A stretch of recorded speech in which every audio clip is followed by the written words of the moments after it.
کالے گھنے اندھیرے میں بدلیوں سے کھیلتا 13ویں رات کا چاند اپنی آب و تاب کے ساتھ چمک رہا تھا۔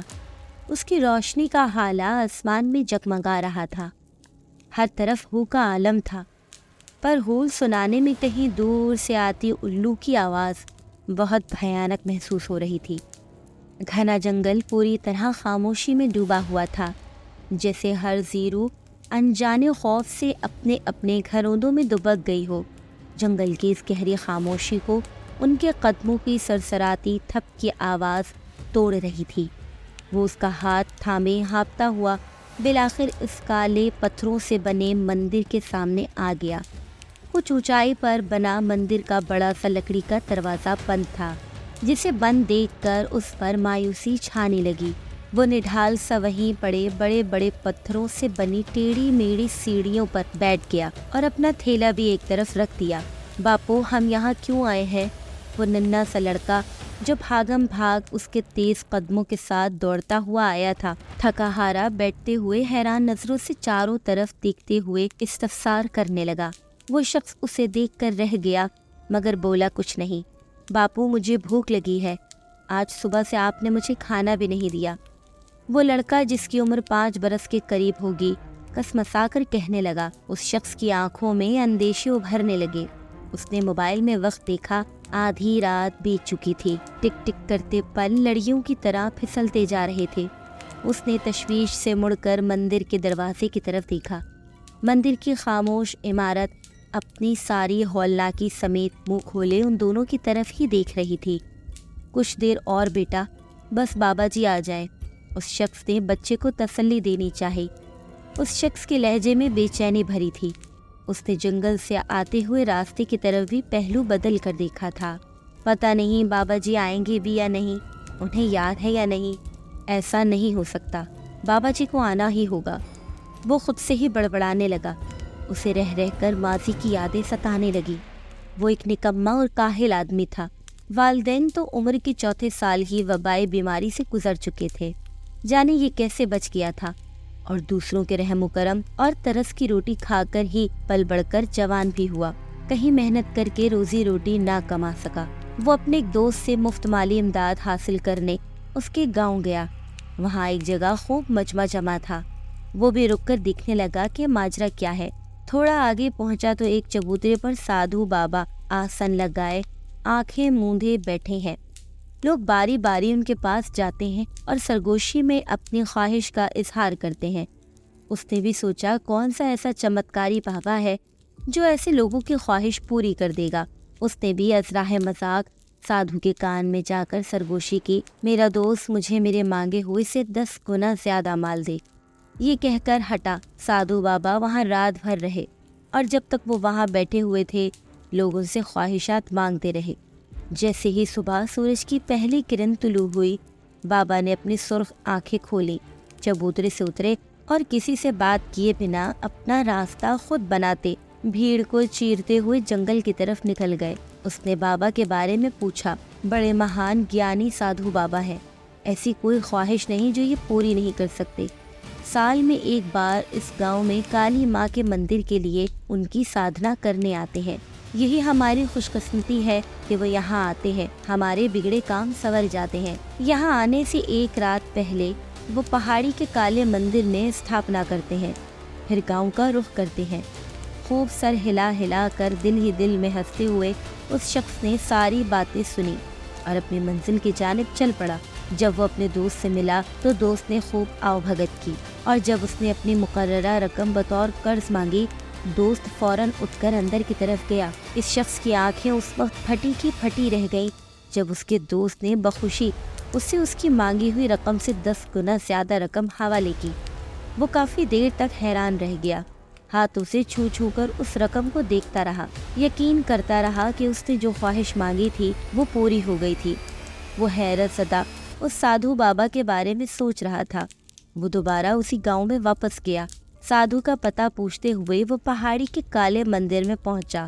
مندر کے پاس ہی ایک چھوٹا سا تالاب تھا جو گہرے ہرے رنگ کے پانی سے بھرا ہوا تھا، جہاں کا منظر دیکھ کر اس کی خوف سے چیخ نکلتی ہوئی رہ گئی۔ سادھو کا کٹا ہوا سر پانی میں تیر رہا تھا۔ اس نے اپنے ڈر پر جلد قابو پایا۔ ذہن نے فوراً کام کرنا چھوڑ دیا۔ وہ تھوڑا نزدیک آ گیا اور غور سے دیکھنے لگا۔ تالاب کے گہرے ہرے رنگ کے پانی میں سادھو آسن لگائے بیٹھا ہوا نظر آیا۔ پانی اس کے گلے تک آیا تھا۔ دور سے دیکھنے والے کو صرف سر پانی کی سطح پر تیرتا نظر آ رہا تھا۔ سادھو بابا نمسکار۔ تھوڑا قریب جا کر اس نے آواز لگائی۔ سادھو کے ماتھے پر بل پڑ گئے۔ اس نے دھیرے سے اپنی گہری سرخ آنکھیں کھول کر اس کی طرف دیکھا۔ اسے خوف کی بے پناہ سرد لہر اپنے جسم میں دوڑتی ہوئی محسوس ہوئی۔ بابا میری مدد کریں۔ وہ اپنی خواہش کا اظہار کرنا چاہتا تھا کہ سادھو نے ہاتھ اٹھا کر اسے روک دیا۔ میں سال میں ایک ہی بار سب کی خواہش پوری کر سکتا ہوں، اگلے سال آنا۔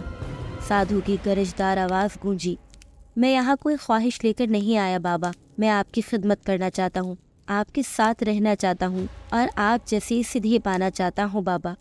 اپنے چرنوں میں مجھے بس تھوڑی سی جگہ دے دیں۔ اس شخص نے جلد ہی اپنا پیترا بدلا اور وہیں تالاب کے قریب بیٹھ گیا۔ سادھو نے کچھ نہ کہا، آنکھیں بند کیے وہ پھر سے اپنی سادھنا میں جت گیا۔ وہ شخص سادھو کے پیچھے لگ گیا۔ وہ جہاں جاتا وہاں موجود رہتا اور بار بار سدھی پانے کی خواہش ظاہر کرتا۔ سادھو بابا اب اس کی موجودگی سے تنگ آنے لگا تھا۔ اس نے ایک دن اسے سمجھانے کی کوشش کی، یہ کوئی سدھی نہیں ہے، بد دعا ہے، اور ایسی بد دعا ہے جو انسان کا پیچھا مرنے کے بعد بھی نہیں چھوڑتی۔ تمہاری زندگی عذاب ہو جائے گی۔ دنیا کی خواہشات نفسانی میں الجھ کر تم ایسی کوئی غلطی مت کرو کہ تمہیں زندگی بھر پچھتانا پڑے۔ سادھو نے کرخت آواز میں کہا، بابا جی آپ کچھ بھی کہے، 100 جوتے مار لے میں نہیں جاؤں گا، اس سے چاہے جو بھی نقصانات ہوں میں بھگتنے کو تیار ہوں۔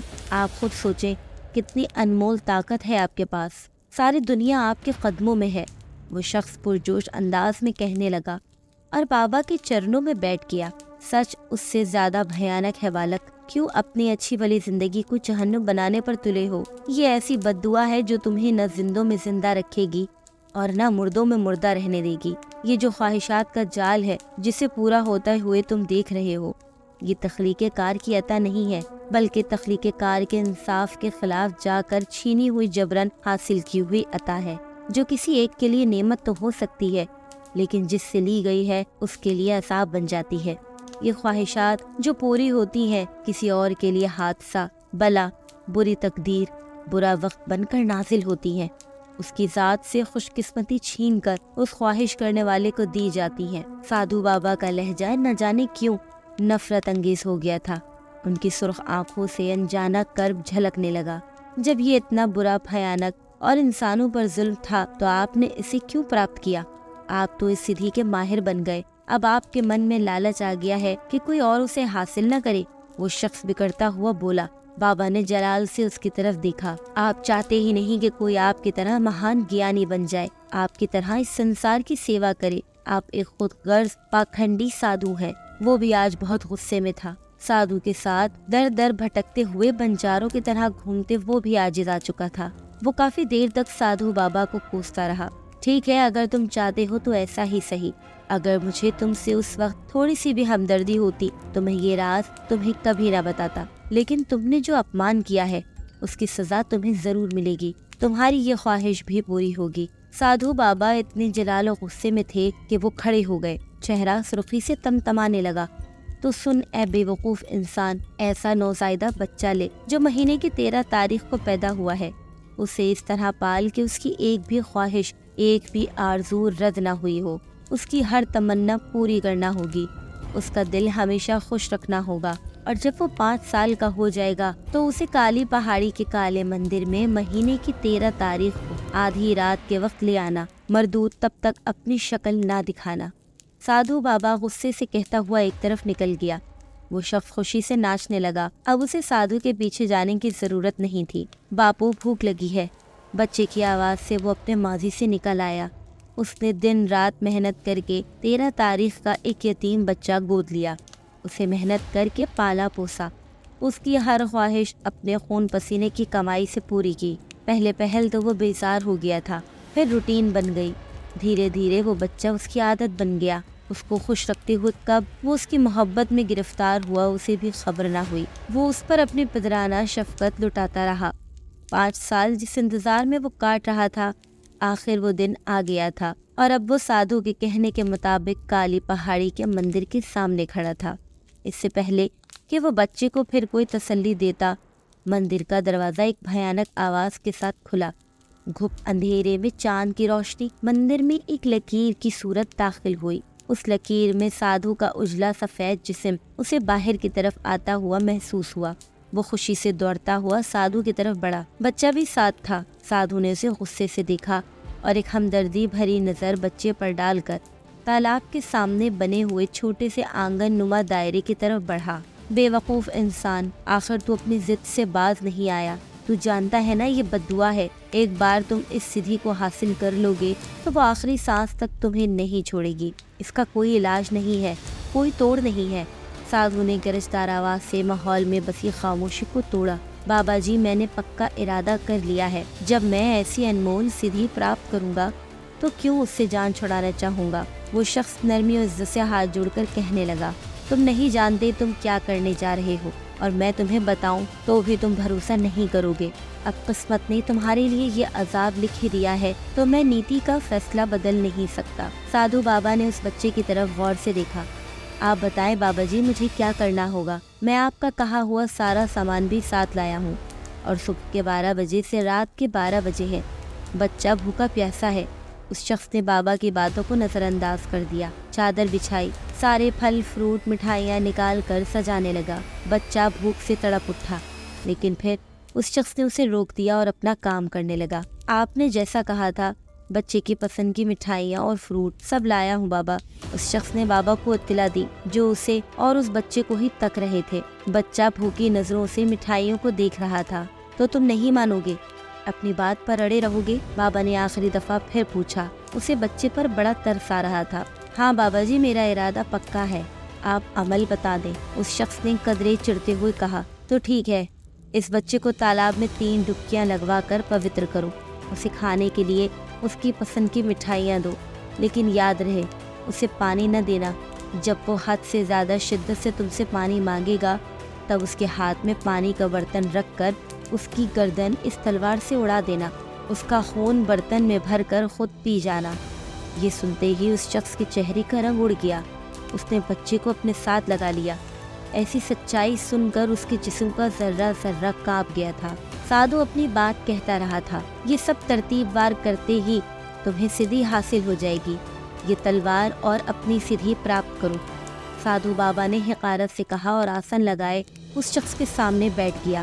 اس شخص نے حیرت سے بابا کو دیکھا۔ بچے کو سینے سے چمٹائے وہ سوچوں میں غوطہ زن تھا۔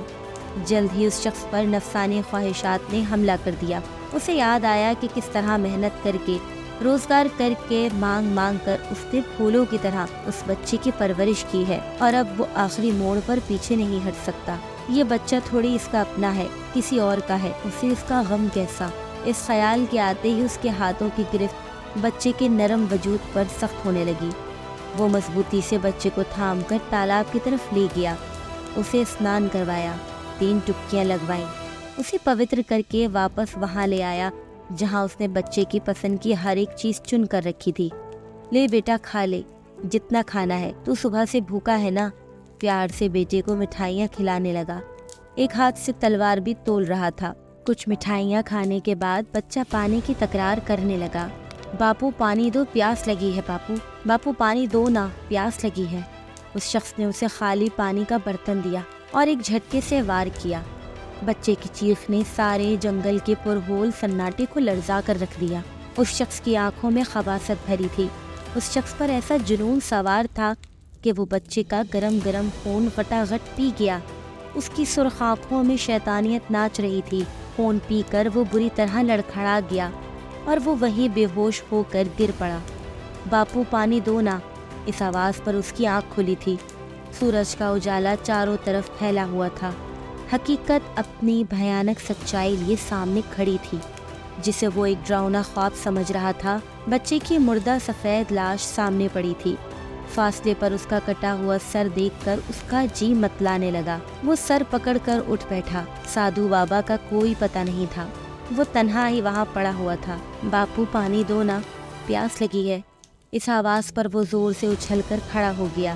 اس نے اپنے پیچھے خوف کی شدت سے گھبرا کر دیکھا جہاں سے آواز آئی تھی۔ ایک سفید وجود اس کی پینٹ کا کونا پکڑے کھڑا تھا، جس کے گلے سے خون رس رہا تھا۔ دھیرے دھیرے اس وجود نے اس بچے کی شکل اختیار کر لی۔ سفید، بے جان، خوفناک، سرخ آنکھیں لیے وہ بچہ اس سے تکرار کر رہا تھا، باپو پانی دو نا، پیاس لگی ہے۔ وہ شخص دوڑ کر مندر کے اندر داخل ہوا۔ سادھو مورتی کے سامنے بیٹھا عبادت کر رہا تھا۔ اس کی گردن پر ایک بچہ سوار تھا جو ایک ہی تکرار کر رہا تھا، بابا پانی دو، پیاس لگی ہے۔